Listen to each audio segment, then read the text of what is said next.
لو تكلم جرو جتشود قويا هركا كيسانين فلتني قلتن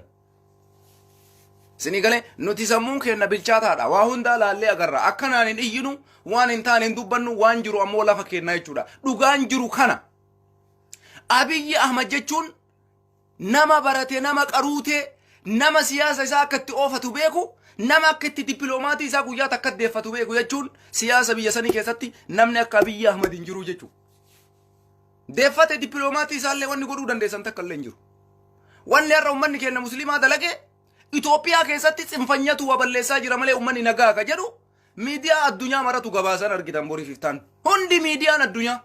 وان لابيين دلقيف أمانتي مسلماتي بيادتي ميتي أجتي ما ساعتي مراسة ويسني كنا يوسو أداني سنكتاني منزوما أمني أجتي تكتو تنوادي وسنجلو هجاو في فترنان إندن الرسيني ديبو إندن كل يوم ملكتا ميتي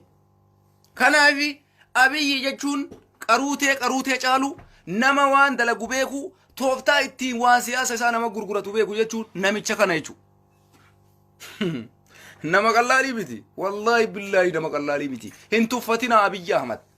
warri jecha bada abiyyiidhaan jettu har'a uf laale nuti akkamitti taaktikii namicha kanaa wallaalle ofiin jedhi hayyuudha ka ofiin jettu profeesara ka ofiin jettu abiyyiin akkas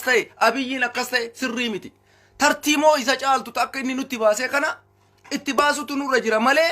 oluma kaatee abiyyii jeequun wanni deemu takka illee jiru abiyyiin nama guyyaa takkattii keessatti guyyaa har'aa miidiyaa addunyaa hunda biratti dhageettii godhate guyyaa har'aatitti waan kanallee dirqamaan godhanne ka jedhu hin jira bar dirqamaan goone homa kanaayyuu ka jedhu jira miskiini tokko dirqamaan hin goone dirqamaan gaafa isin godhuu dhuftan bombii aaraa isinitti facaasalii bombii aaraa isinitti gadi dhiisanii kararra isin ari'anii manatti isin galchan isa dhumaa irratti pilaanii baasanii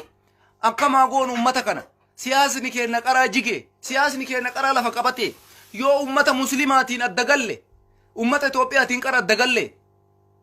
sabab sablammii biyya saniitiin qaraayyuu adda galle deebisnee yoo ummata muslimaatiin adda galle carraan nu qabnu jira hin jiru tayyib akkamaa goonu ummata kanaan ayyamnaaf ayyamamuu fi qaba ka jedhu tarsiimoo baasanii haati xilayee gadi baatee iqirtaayet dhiifama isin gaafatte jalqaba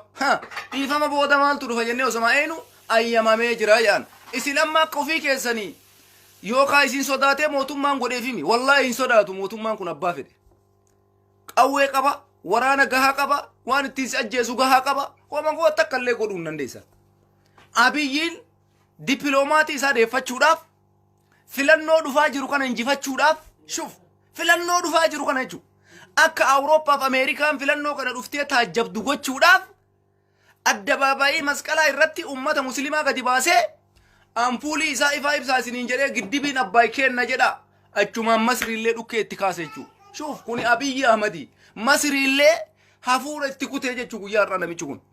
ummanni Itoophiyaa ummanni muslimaa guutuun abiyyi ahmad waliin jira abbaay kenna jedha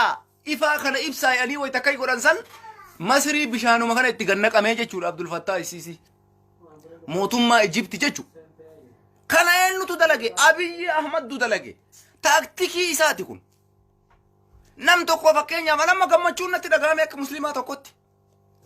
garuu akkamitti wayita inni waa'ee giddibii laga abbaayee achi keessa fidee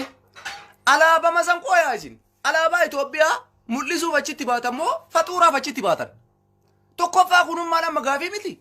alaabaa walii qooduun maal jechuu alaabaa waraana adda bilisummaa Oromoo taate alaabaan Itoophiyaa illee jiran alaabaa san waggaa meeqa ittiin beeyna waggaa 27